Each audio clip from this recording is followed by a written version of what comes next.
Web3, the new generation of internet, and its main aim decentralization.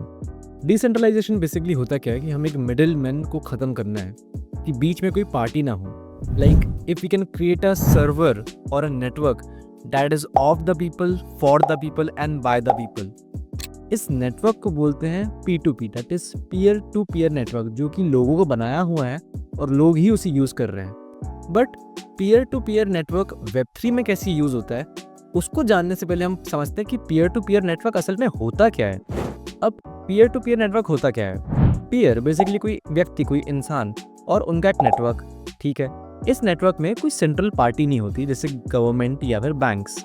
इसको आप एक online market place के हिसाब से समझ सकते हो कि एक मार्केट प्लेस है, वहाँ पे बायर्स और सेलर्स डील करते हैं विदाउट एनी सेंट्रल अथॉरिटी. अब बात आती है फिर ट्रस्ट की, एंड यहीं पे the best thing about decentralization in Web3 कि यहाँ पे आ जाती है ब्लॉकचेन. आपको ट्रस्ट नहीं करनी है किसी पार्टी को, आप लॉजिक के ऊपर डेवलप कर सकते हो अपने कोड्स या फिर एक नया नेटवर्क. तो ये होता है peer to peer network. Basically आप लोगों से डील कर रहे हो विदाउट एनी सेंट्रल पार्टीज. इतना ही होता है पीयर टू पीयर. चाहे मैं अपने पापा से डील करूँ तो उनको चाहे कितने भी पैसे भेज सकता हूँ, वो मुझे कितने भी पैसे भेज सकते हैं, और बीच में कोई बैंक नहीं है. अब आदमी का पहला ख्याल ये आता है कि अगर बैंक नहीं है तो क्या है, नेटवर्क क्या है, कैसे चल रहा है? तो दैट इज़ ब्लॉकचेन. और ब्लॉकचेन हम पढ़ चुके हैं, नहीं पढ़ा है तो देख लो एक बार ब्लॉकचेन क्या होती है. अब जो हमारे पुराने ट्रांजैक्शंस होते थे उसमें कहीं ना कहीं थर्ड पार्टी का इन्वॉल्वमेंट तो होता था, चाहे बैंक्स हो जाएं. अब बैंक्स को बेसिकली बोलते हैं ट्रेडिशनल फाइनेंस. हाँ, अब वो समय आ गया कि हम बैंक्स को ट्रेडिशनल फाइनेंस बोल सकते हैं. तो जब बैंक्स इन्वॉल्व होते हैं तो पहली चीज़ तो एफिशिएंसी उतनी अच्छी नहीं होती है, आपका काम स्लो होता है, देन कॉस्ट भी ज़्यादा होती है क्योंकि एक थर्ड पार्टी ही इन्वॉल्व हो रही है. और ये चीज़ पीयर टू पीयर नेटवर्क्स में नहीं होता है. अब पीयर टू पीयर नेटवर्क हमें थोड़ा तो समझ आ गया है. अब ये वर्क कैसे करता है हम देखते हैं. हम एक एग्जांपल लेते हैं, मुझे बिटकॉइन खरीदना है. अब बिटकॉइन का जो मार्केट प्राइस चल रहा है, मैं बोलता हूँ चलो $1,00,000 चल रहा है. बट जो पीयर टू पीयर का मार्केट प्लेस है वहाँ पे हो सकता है कोई 99,980 में बेच रहा हो, दैट इज़ $20 सस्ता. तो मैं सोचूंगा ठीक है, बेटर है मैं सीधे यहीं से किसी और से बिटकॉइन खरीद लूँ. अब दो चीज़ है, चाहे तो आप बाइनेंस से सीधे बिटकॉइन खरीद सकते हो, लाइक जो वो बाइनेंस होल्ड कर रहा है वो बिटकॉइन मैं खरीद लूँ, या फिर कोई बंदा है स्वीडन में रहता हो, कहीं भी इंडिया में रहता हो, उस बंदे से मैं सीधे सीधे बिटकॉइन खरीद लूँ. ठीक है, तो हम अगर जिस बंदे से सीधे सीधे बिटकॉइन खरीद रहे हैं ना, तो वो हम नेटवर्क क्या यूज़ कर रहे हैं, पीयर टू पीयर. ठीक है, अब इसके स्टेप समझते हैं. सबसे पहले अगर मैं एक बायर हूँ तो मुझे एक सेलर चाहिए. सेलर से मैं बात करूँगा कि रेट क्या है, जो बिटकॉइन का रेट चल रहा है, या फिर आप कितना ऑफर कर रहे हो. देन उसके बाद हम नेगोशिएट करेंगे, नहीं ऐसा नहीं वैसा नहीं है वो. उसके बाद सेकंड स्टेप होता है वेरिफिकेशन का. अब वेरिफिकेशन इसमें बहुत इंपॉर्टेंट है क्योंकि कोई गाइडिंग पार्टी या अथॉरिटी नहीं है. तो जो भी है या तो एक एक्सचेंज देख रहा है या तो आप दोनों के ऊपर है. ठीक है, अभी लोगों को काफ़ी डाउट्स ये आ रहे होंगे कि यार ये तो बहुत अनसेफ है, इसमें तो बहुत रिस्क है. आप बिल्कुल चिंता मत करो, ये सब मैं लास्ट में कवर करूँगा. अभी हम ये जानते हैं कि ये वर्क कैसे करता है. तो हमने एक सेलर ढूंढ लिया, हमने उससे प्राइस नेगोशिएट कर ली, हमने अपनी KYC भी करा ली कि ठीक है भाई मैं जेन्युइन बंदा हूँ और वो सेलर भी जेन्युइन है.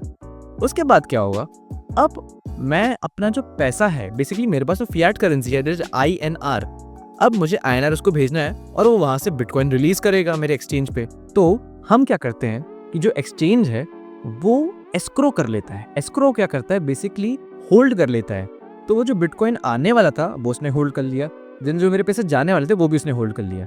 देन ही विल वेरीफाई कि हाँ सब सही है, इन लोग की एग्रीमेंट होगी, बात होगी, सब हो गया. देन अगर मेरे पैसे पहुंच गए हैं तो वो पैसे उस बंदे को चले जाएंगे जो कि मेरा सेलर था, और वो बिटकॉइन मुझे रिलीज हो जाएगा. इतना प्रोसेस होता है P2P का. अब यही चीज़ अगर आप बैंक से करो तो आपको बहुत टाइम लग सकता है क्योंकि आपको बैंक जाना पड़ेगा. आज की डेट में खैर UPI आ गया है तो UPI तो बहुत हेल्पफुल है. अब हमने जो अपने सेलर को पैसे भेजे ना, उसमें भी 5-6 तरीके, आप UPI कर सकते हो, IMPS कर सकते हो, नेट बैंकिंग कर सकते हो, what not. It depends on your seller कि वो कौन कौन सी सर्विसेज ऑफर कर रहा है. ठीक है, तो ये हम समझ गए कि P2P करते कैसे हैं. अब लोगों के दिमाग में ख्याल आएगा कि P2P मैं क्यों समझा रहा हूँ. मैं P2P इसलिए समझा रहा हूँ कि जो इंडियन एक्सचेंजेस थे, मैंने जो पिछली वीडियो बनाई थी कि CoinDCX पे कैसे खरीदते हैं, उसमें हम सीधे CoinDCX से खरीद रहे हैं.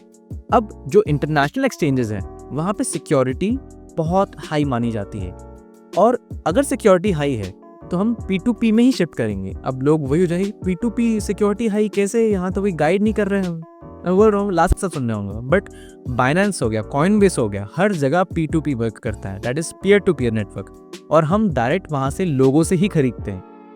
ठीक है, अब समझ आ गया कि हम ये वीडियो देख क्यों रहे हैं, और समझ ये भी आ गया कि पीयर टू पीयर होता क्या है, और हमने ये भी डिस्कस कर लिया कि पीयर टू पीयर वर्क कैसे करता है। अब एक ख्याल आपके मन में ये सकता है कि मैंने जो समझाया कि सेलर ढूंढा, फिर नेगोशिएट किया, फिर केवाईसी करी, फिर उसने रिलीज़ किया, एक पार्टी ने होल्ड कर लिया वो पैसा और बिटकॉइन, और वो रिलीज़ किया, तो ये सब जगह होता है क्या? हाँ, ये प्रोसेस कॉमन है, सब जगह होता है। और अगर आपको ये एग्जांपल और वैलिड रखना है या और अच्छे से समझ आए, तो आप समझ लो वो पार्टी बाइनेंस है।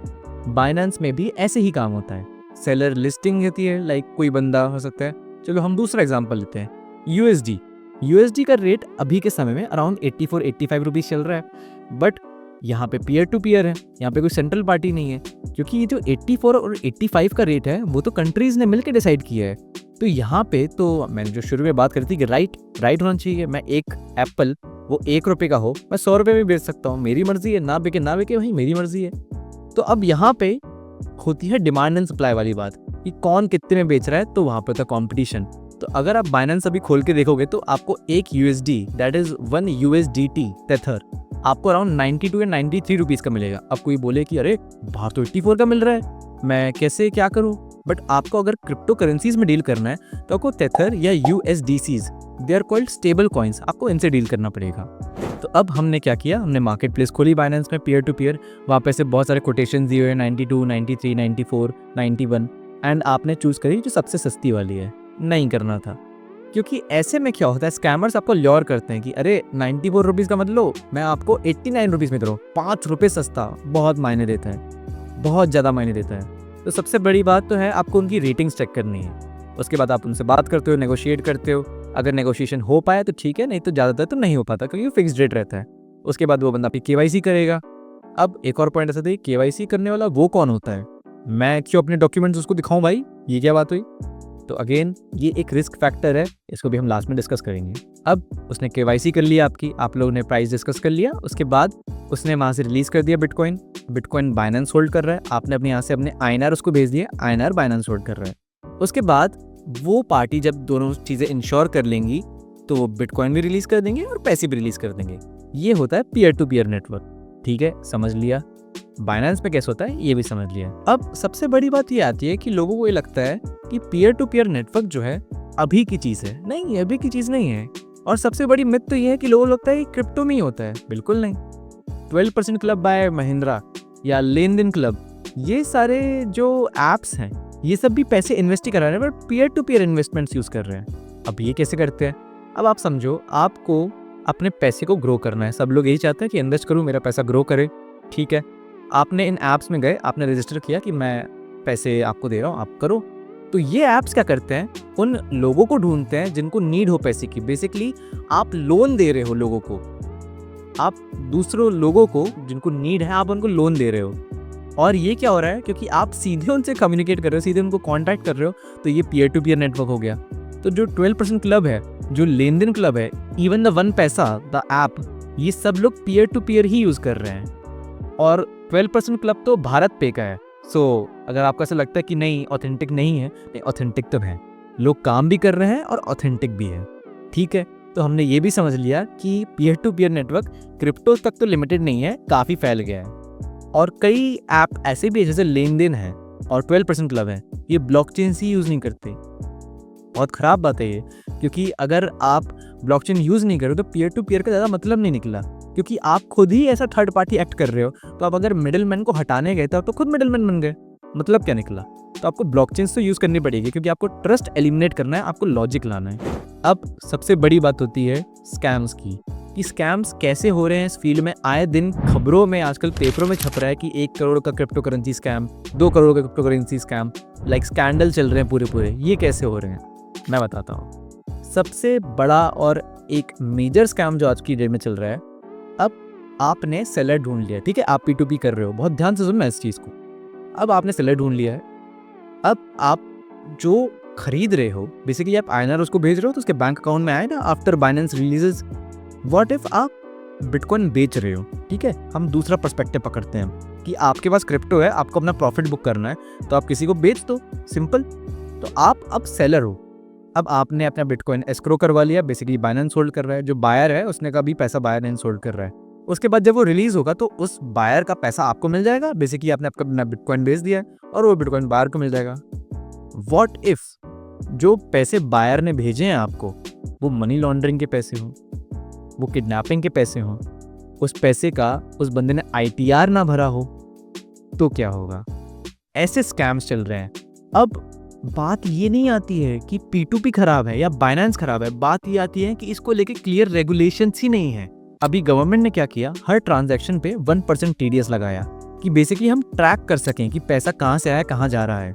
बहुत अच्छा इनिशिएटिव है, बट 1% क्यों लगाया? मेरा तो क्वेश्चन ये है, क्योंकि आपको अगर ट्रैक करना है तो आप 0.01% लगाओ ना, आपको तो सिर्फ ट्रैक करना है। 1% लगाना बहुत ख़राब बात है, क्योंकि आप इतनी छोटी छोटी चीज़ों से पैसा कमाना चाह रहे हो। तो एक तो ये स्कैम है। अब दूसरा स्कैम क्या आजकल क्या चल रहा है, जब आप बेसिकली पे करते हो किसी को, चलो इस सिनेरियो में भी आप सेलर ही हो, सेलर्स के साथ ही सबसे ज़्यादा ख़राब चीज़ें होती हैं। अब आपने बिटकॉइन रिलीज़ कर दिया, उस बंदे ने आपको पेटीएम का स्क्रीनशॉट भेज दिया कि देखो भाई पे कर दिया मैंने। अब आपने देखा ठीक है, स्क्रीनशॉट तो आ गए, रिलीज़ कर दिया, नहीं आए पैसे। तो ये तो बहुत ही डम चीज़ है, ये तो लाइक इसमें P2P की बात नहीं है, बट ये स्कैम भी आजकल चल रहा है, तो मुझे लगा इसको भी इंक्लूड करना चाहिए। सिंपल सी चीज़ है, बैंक अकाउंट चेक कर लो खोल के 2 मिनट, आए हैं पैसे तो ठीक है कर दो रिलीज़, नहीं आए तो मत करो रिलीज़, सिंपल एज दैट।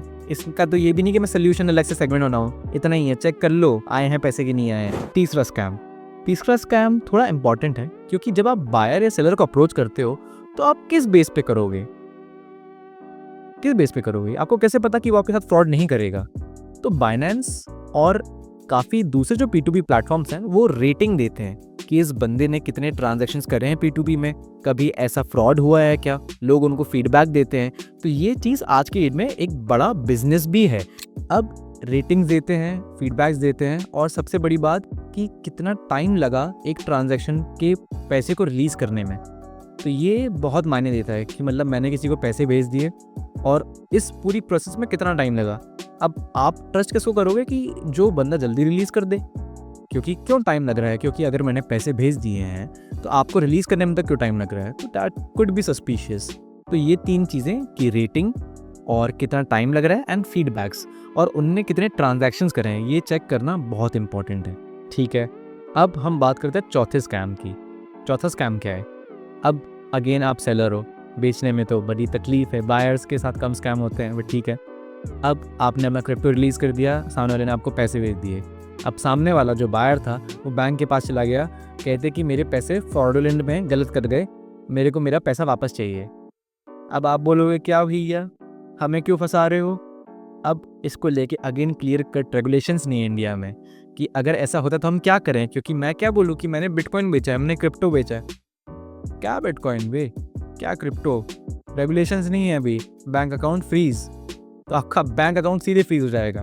तो जितने भी मोस्टली P2P ट्रेडर्स रहते हैं जो बाइंग या सेलिंग करते हैं फ्रीक्वेंटली, क्योंकि जितने भी स्कैम्स होते हैं ना आजकल, या जितने भी स्कैम्स मैं बताता हूँ बहुत फ्रीक्वेंटली होते नहीं हैं। लाइक सुनने में बड़ा आता है कि अरे बाप रे ऐसा हो गया वैसा हो गया, but the thing is they knew the risk and they still did that.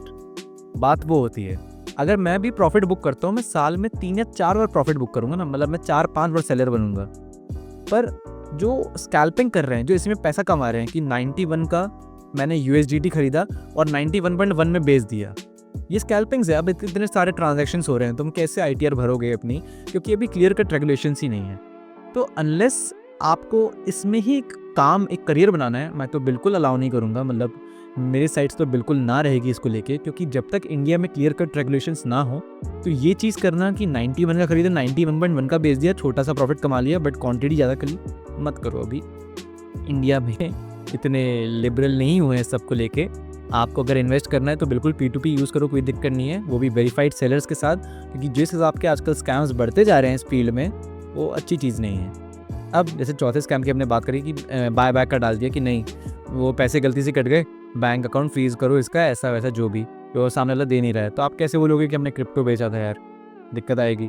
जो पहला स्कैम था कि वो पैसा अगर मनी लॉन्ड्रिंग या फिर किडनैपिंग या किसी ऐसे इलीगल काम का हो तो आप कैसे उसको लाइक बात करोगे, जो भी दिक्कत हो सकती है। तो ये जो स्कैम्स है ना, ये सबसे पहले तो ऐसे लोग करते हैं जो ट्रस्टेड सेलर्स नहीं होते हैं, क्योंकि जो ट्रस्टेड सेलर्स हैं उनकी आज की डेट में इंडिया में ही अच्छी बड़ी बड़ी कंपनीज है जो कि ये काम कर रही हैं। तो सबसे पहले तो अगर आप अपना एक वेरीफाइड सेलर ले लोगे ना, मतलब अगर कोई बंदा 91 में बेच रहा है बट सामने वाला दिख रहा है कि नहीं इसने 10-15 ट्रांजैक्शन करे हैं, इतना ट्रस्टेड नहीं है, और सामने वाला 91.5 में बेच रहा है, लाइक 50 पैसे ज़्यादा, बट उसके 1000 ट्रांजैक्शन आ रहे हैं कि इसने इतना किया है, और लाइक बाइनेंस कई बार तो बैजेस देता है कि हाँ ये बंदा लीड ट्रेडर है, ये इतने ट्रांजैक्शन होते हैं, तो उन लोगों को चुना जाए क्योंकि उनके पास ज़्यादा एक्सपीरियंस है, उन्होंने ज़्यादा काम किया इस फील्ड में, और वो उनका फ्रॉड करने का लाइक चांस भी कम है। तो अगर आप एक वेरीफाइड सेलर को भी चुन लो ना, तो आपका फ्रॉड होने के चांस बहुत कम है। अब मैं इतने समय से कर रहा हूँ, मैं इस फील्ड में हूँ, मेरे साथ तो कभी ऐसा नहीं हुआ, मैं तो बहुत ट्रांजैक्शन करता हूँ। क्यों? सिंपल सी चीज़ है, वेरीफाइड सेलर चुनो, एक अच्छा प्लेटफॉर्म हो जैसे बाइनेंस है, और थोड़े एक्स्ट्रा प्रिकॉशंस, इतना आप कर लोगे तो आप एक इंटरनेशनल एक्सचेंज यूज़ कर सकते हो। अब इंटरनेशनल एक्सचेंज यूज़ करना एक अलग चीज़ है और P2P के बारे में जानना एक अलग चीज़ है। आपको अगर बिटकॉइन में या इथीरियम में, जो बाकी क्रिप्टो करेंसीज में इन्वेस्ट करना भी है, और आपको अभी भी डर है कि नहीं यार P2P नहीं करना है, तो CoinD6 कर लो, कोई दिक्कत नहीं है, क्योंकि आपको तो इस फील्ड में घुसना है बस, चाहे जिस हिसाब से आप आओ। आप इंडियन एक्सचेंज चुन लो, ये ठीक है भाई, नहीं मैं तो CoinD6 और कॉइन कुबेर यूज़ करूँगा, मैं मुद्रेक्स यूज़ करूँगा, कर लो, कोई दिक्कत नहीं। वहाँ पे P2P नहीं होती है, आप डायरेक्ट कंपनीज टू कंपनी खरीद रहे हो, अच्छा है, बहुत अच्छी बात है, बट वहाँ पे महंगा मिलता है। तो ये कुछ कुछ चीज़ें ऐसी होती हैं। अब मेरी अगली वीडियो आएगी कि इंडियन एक्सचेंज और इंटरनेशनल एक्सचेंज में डिफरेंस क्या है, मैं कौन सा यूज़ करता हूँ और आपके लिए कौन सा बेटर रहेगा। तो अब मिलते हैं अगली वीडियो पे।